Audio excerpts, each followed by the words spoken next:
அனைவருக்கும் வணக்கம். இப்போ நான் நிற்கிறது பெருமாள் மலை, கொடைக்கானல் தாலுகாவில் இருக்கக்கூடிய பெருமாள் மலையில் இப்போ நிற்கிறேன். கொடைக்கானல் தான் போயிட்டு வந்தேன். சர்வதேச குப்பை கிடங்காக இந்த கொடைக்கானல் இன்றைக்கு மாற்றப்பட்டிருக்கு. ரொம்ப வேதனையாக இருக்குது இதை பார்க்கும்போது. எங்கே பார்த்தாலும் என்ன குப்பைகள் நிறைந்த ஒரு நகரமாக இந்த கொடைக்கானல் இன்றைக்கு மாற்றப்பட்டிருக்கு. பிரிட்டிஷ்காரன் அடித்த வெயில ஊரில் தாங்க முடியாமல் கோடை காலத்தில் ஓய்வெடுப்பதற்காக கண்டுபிடித்த இந்த கொடைக்கானல் இன்றைக்கு மனித கூட்டத்தினுடைய ஒரு மையமாக இன்றைக்கு மாறி இருக்கு.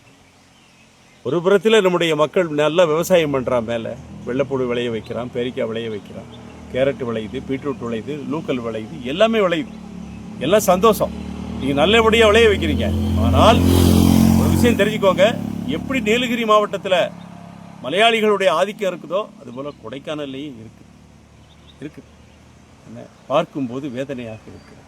அங்கங்கே இடத்த பிடிச்சவங்க அங்கங்கே ராஜா மாதிரி உட்காந்துக்கிட்டாங்க. இருந்துக்கோங்க, சந்தோஷமாக இருங்க, வாழுங்க, நாங்கள் வேண்டான்னு சொல்லலை. ஆனால் ஒரு மலை வாசஸ்தலம், ஒரு கோடை வாசஸ்தலம் எப்படி இருக்க வேண்டும் என்பதற்கு பல உதாரணம் இருக்கிறது. எடுத்துக்காட்டுக்கு நம்ம ஒரு சின்ன எடுத்துக்காட்டுக்கு குடகு மாவட்டம் மடிக்கேரி ஒரு சுற்றுலாத்தலம், ஒரு மலை கோடை வாசஸ்தலம், அதாவது கர்நாடகத்தில் இருக்குது, கூர்க் மாவட்டத்தில்.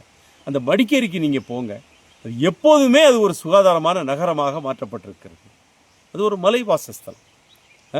நீங்கள் டார்ஜிலிங் போங்க, மேற்கு வங்காளத்தில், அத்தனை சுத்தமாக இருக்கிறது. கேரளாவில் குமரகத்துக்கு போங்க, எத்தனை சுத்தமாக வைத்திருக்கிறார்கள். அப்போ அந்த மாதிரியான மலைவாசஸ்தலங்களை பார்த்து விட்டு வந்த என்னால் என்னுடைய கொடைக்கானலை நான் ரசிக்க முடியவில்லை என்பது எத்தனை வேதனையாக இருக்குது தெரியுமா? அங்கே கொடைக்கானலில் வாழக்கூடிய தமிழ் சொந்தங்களே, நீங்கள் என்ன செய்யுங்க, இது நம்முடைய மலை வாசஸ்தலம். 2 பெரிய நகரங்களுக்கு குடி தண்ணீர் கொடுக்கக்கூடிய இடத்துல நீங்கள் வாழ்ந்துட்டு இருக்கீங்க. ஒன்று பழனி, மிகப்பெரிய ஆன்மீக தலமான பழனிக்கு என்ன செய்யுது, கொடைக்கானல்ல இருந்தால் தண்ணி போயிட்டு இருக்கு. இன்னொரு பக்கத்தில் பெரிய குளத்துக்கு நாம் என்ன செய்தோம், பெரிய லேக்கில் இருந்து தண்ணி கொடுத்துட்டு இருக்கோம். ஆயிரக்கணக்கான வனவிலங்குகள் அந்த காட்டில் வாழ்ந்துட்டு இருக்கு. அந்த காட்டுக்குள்ளே நாம் வாழ்ந்துட்டு இருக்கோம். அந்த மலையை பேண வேண்டிய தேவையும் அவசியமும் நமக்கு இருக்கிறது. ஏகப்பட்ட இடத்தை வளைச்சி போட்டு வச்சிருக்கிறாங்க ஒரு குறிப்பிட்ட ஒரு மத நிறுவனங்கள். அதெல்லாம் பார்க்கும்போது ரொம்ப வேதனையாக இருக்கிறது. பொது பயன்பாட்டுக்கு ஒதுக்க வேண்டிய நிலங்கள் எல்லாம் இன்றைக்கு தனியார் இடத்திலே குவிந்து கிடக்கிறது.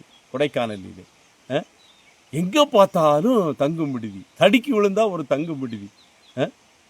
எத்தனை ஒரு பாதுகாக்கப்பட்ட ஒரு பகுதியாக அது இருக்கணும் அப்படின்னு அதை பார்க்கும்போது எனக்கு உரைக்குது. அது எத்தனை பாதுகாக்கப்பட்ட பகுதியாக இருக்கணும் தெரியுமா அந்த கொடைக்கானல்?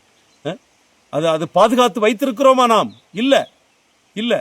கேரளாவிலிருந்து அதிகமான சுற்றுலா பயணிகள் வருகிறார்கள், பார்க்கிறோம். இன்றைக்கு அதிகமான கேரள சுற்றுலா பயணிகள், எல்லா சேட்டமார்களையும் சேச்சிகளையும் வரவேற்கிறோம். ஆனால் இந்த நகரம் என்ன செய்ய இல்லை, சுத்தமாக இல்லையே.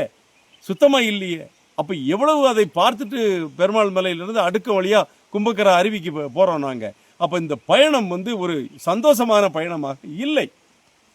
அதான் வேதனையாக இருக்குது. அப்போ இந்த பயணத்தை நான் செம்மைப்படுத்த வேண்டும் என்று சொன்னால் என்னுடைய மக்கள், கொடைக்கானலில் வாழக்கூடிய பச்சை தமிழர்கள், நீங்கள் என்ன செய்ய வேண்டும், இந்த மலையை பாதுகாப்பதற்கு ஒரு சங்கல்பம் எடுக்க வேண்டும். குப்பைகள் இல்லாத நகரமாக, அந்த நகரத்தினுடைய அடையாளமாக நீங்கள் இருக்கிறீர்கள்.